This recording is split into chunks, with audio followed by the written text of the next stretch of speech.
inclusive, do procedimento que a Justiça do Trabalho tem adotado. Como, por exemplo, só para dar um exemplo para vocês, a execução dos bens dos sócios. A despersonalização da personalidade jurídica. O Amador Paz de Almeida fala isso no livro dele de execução de bens dos sócios como ninguém. De verdade, a gente precisa tomar cuidado. Hoje em dia, sabe o que está acontecendo? Está acontecendo assim, ó. Eu proponho uma reclamação trabalhista contra a Invicta Limitada. Ganhei. A Invicta não tem bens suficientes para pagar os meus bens. Despersonaliza a Invicta e vai na pessoa física dos sócios. Eu, particularmente, considero isso uma ânsia muito grande na satisfação do crédito. Porque é uma despersonalização da personalidade jurídica de forma muito simples. A despersonalização da personalidade jurídica, legalmente, ela não pode se dar assim. Ela pode se dar quando existe fraude, quando houve um ardil na montagem daquela personalidade jurídica, quando eu fiz aquela personalidade jurídica para que ela funcione como uma acerola. Acerola é aquele que equivale a 20 laranjas, sabe? Ou seja, quando funciona como um laranjão, só para efetivamente me esconder. Quando há confusão patrimonial, isso acaba caracterizando de maneira muito clara, mas muito clara. E não sempre. No entanto, quando tem, e pela ânsia na satisfação do crédito do exequente, quando tem problemas nesse sentido, sem sombra de dúvida, a gente tem aí a caracterização dos embargos de terceiro. Embargos de terceiro, doutores, previstos lá no Código de Processo Civil. Qual é o prazo? 5 dias. Mas não 5 dias da penhora. Como é o prazo dos embargos da execução? Não é isso não. Ué, por que não? Doutores, porque muitas vezes houve a penhora e este terceiro não sabe sequer que o bem dele foi penhorado. Ele só vai ficar sabendo quando isso entrar nos procedimentos de alienação, arrematação ou adjudicação do bem. E esse prazo de 5 dias, portanto, conta dos atos de arrematação ou adjudicação. Mas cabe embargos de terceiro, portanto. O juiz, quando ele julga a impugnação do exequente, quando ele julga os embargos da execução do executado, ou quando ele julga os embargos de terceiro, ele profere uma sentença. E como a gente sabe, sentença é o ato pelo qual o juiz põe fim ao processo em sua competência. Mas desta sentença que o juiz julga, repito, a impugnação do exequente, os embargos da execução do executado ou os embargos de terceiro, cabe um recurso. Qual é esse recurso? A gente costuma dizer que este é o recurso próprio para a fase de execução, que é o chamado agravo de petição.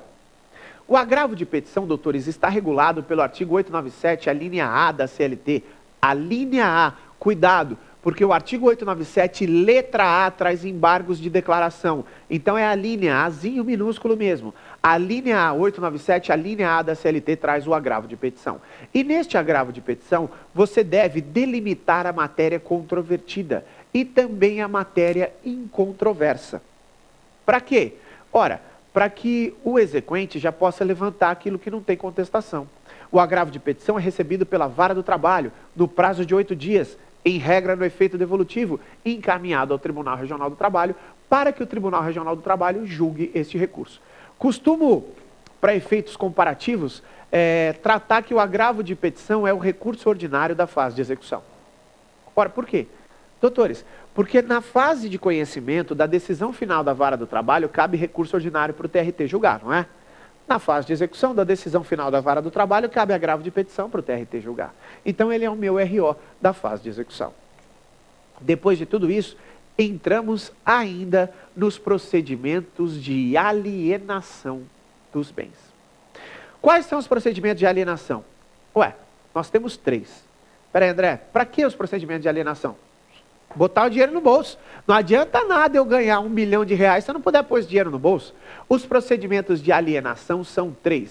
Arrematação, adjudicação e remissão. Arrematação, adjudicação e remissão. Primeiro, doutores, nós vamos falar da arrematação. Arrematação é a transferência dos bens a um terceiro, estranho à lide, mediante praça ou leilão pelo melhor lance. A arrematação ocorre assim. Esse terceiro estranho à lide vai lá na praça ou no leilão e dá o seu lance. Se ele tiver o melhor lance, desde que não configure preço vil, se ele tiver o melhor lance, ele arremata o bem. Ele pega efetivamente o bem para ele. Qual é o procedimento de arrematação? O arrematante dá 20% do sinal e tem que complementar em 24 horas com o restante, sob pena de perda do sinal em favor da execução. Tá? Este é o procedimento de arrematação. O outro procedimento é o procedimento de adjudicação dos bens. Como é que é a adjudicação dos bens? A adjudicação, no primeiro momento, é igualzinha à arrematação. Mas igualzinha à arrematação. A diferença é que, na arrematação, o adquirente dos bens, como nós acabamos de falar, é um terceiro estranho à lide.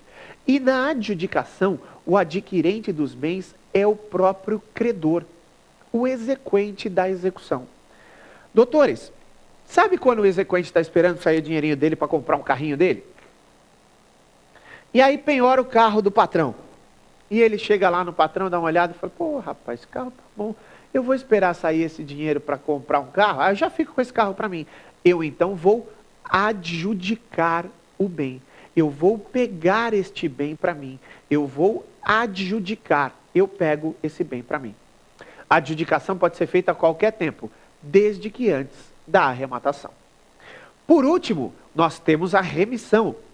Remissão com C cedilha, pelo amor de Deus, porque remissão com 2 S's é perdão. Senão o professor Pasquale vai brigar aí comigo. A remissão é com C cedilha, porque remissão com 2 S's é perdão. Remir vem do latim, que significa pegar de volta.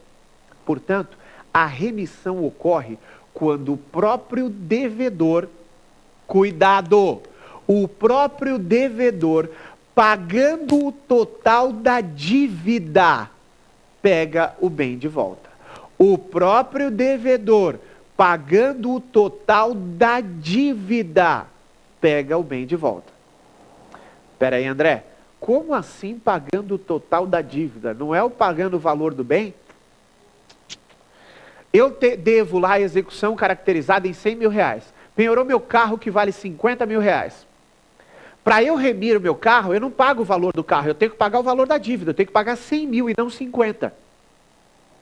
Tá? Isso é o motivo de muitas vezes acabar caracterizando fraude nesses procedimentos. Porque o que acontece muito? O que acontece muito, gente, é que quando eu for arrematar esse bem, eu falo, pô, mas para eu pegar esse carro de 50, eu tenho que pagar 100, então eu vou contratar um acerola, que é o cara que equivale a 20 laranjas, vou contratar o laranjão e falar assim, laranjão, vai lá e arremata esse bem para mim. Claro que se houver fraude, cabe embargos à arrematação e embargos à adjudicação, com um procedimento idêntico aos embargos à execução. Beleza? Joia? Bom, doutores, com isso, nós terminamos aqui a nossa primeira parte do programa de hoje. A parte aqui que vocês estão vendo atrás de mim no telão, no tema do dia. A parte que hoje, o tema do dia correspondeu à fase de execução no processo do trabalho. Mas não paramos por aqui não, muito ao contrário. Vamos voltar daqui a pouquinho com o Pergunte ao Professor, aquela segunda parte já de praxe do nosso programa, onde várias pessoas trazem as dúvidas pertinentes efetivamente ao tema do dia. Hoje, repito, execução. Nós estamos, inclusive, eu só quero fazer um pedido a vocês, não vamos brigar para fazer pergunta, porque está todo mundo com dúvida, querendo fazer pergunta, o negócio virou moda. Então não vamos brigar para fazer pergunta não, tá? A gente traz aí 5 perguntas, muitas vezes gravamos muito mais perguntas, mas pelo tempo que a gente tem, a gente não pode mostrar efetivamente todas. Mas de qualquer forma, sempre agradeço a presença de vocês e a gente vai deixando as dúvidas aí nos próximos programas, para que a gente também coloque em outras matérias correlatas. Tá joia? Daqui a pouquinho voltamos então com o Pergunte ao Professor. Até já, daqui a pouco a gente volta.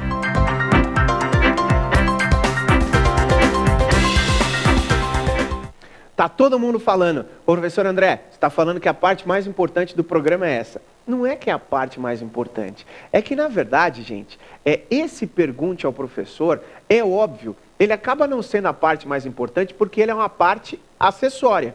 Porque a primeira parte do nosso programa, que diz respeito ao tema do dia, acaba sendo a parte principal. Mas por que eu falo isso? porque eu sempre procurei dar uma atenção especial para os meus alunos. Sempre procurei. E aqui nesse programa a gente consegue fazer isso respondendo as questões que vocês trazem aí. É aquilo que eu tenho falado. O pessoal tem me perguntado, professor, eu enviei uma pergunta